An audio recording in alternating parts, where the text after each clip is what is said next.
আসসালামু আলাইকুম। ফারহানা রান্নাঘরে আপনাদের সবাইকে ওয়েলকাম জানাচ্ছি। এটা ডিম আর দুধ দিয়ে অমলেটটা বানাবো। তো চলুন কথা না বাড়িয়ে এবার মূল রান্নায় চলে যাই।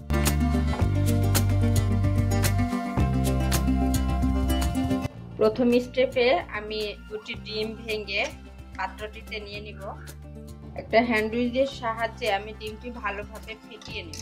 খুব ভালোভাবে ডিমটা ফেটিয়ে নিতে হবে। ডিমটা ফাটানো হয়ে গেছে। ডিম সুন্দরভাবে আমার ফেটিয়ে নেওয়া হয়ে গেছে। এবারে ডিমের তরলটা আমি মেপে নিব যে কতটুকু হলো, সে সম পরিমাণে আমি দুধ নিব। আমার 1 কাপে দুধ আর আরেক কাপে ডিম আমি ঠিক সম পরিমাণ নিয়েছি। এবার আমি দুধ আর ডিম একত্রে আবার মিশিয়ে নেব। আর 1 চিমটি লবণ। এই রেসিপিটি 3টি উপকরণেই হয়ে যাবে। খুব মজার একটি ইউনিক রেসিপি। দুধ আর ডিম এবং লবণটা খুব ভালোভাবে মিশিয়ে নিতে হবে।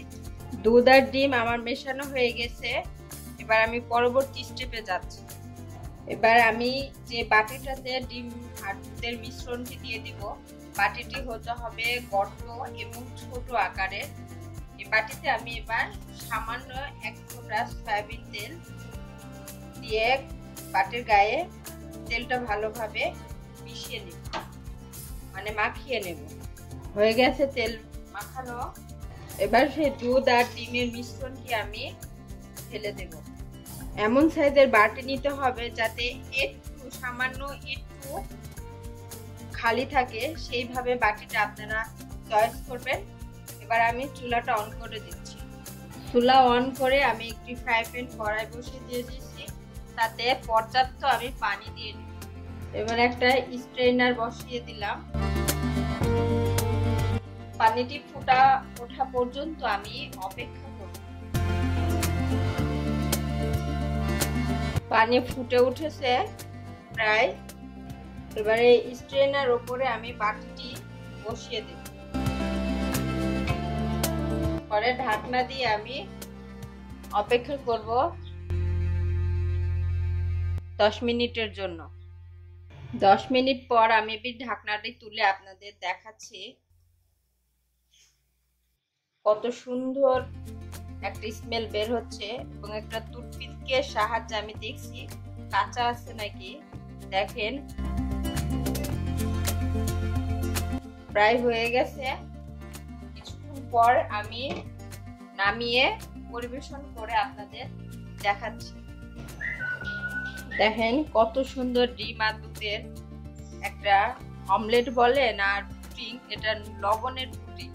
এবার খুব সুন্দরভাবে আস্তে আস্তে চারিপাশটা আমি একটি চাকুর সাহায্যে ছড়িয়ে নিচ্ছি। আপনারা দেখে বুঝতেই পারছেন।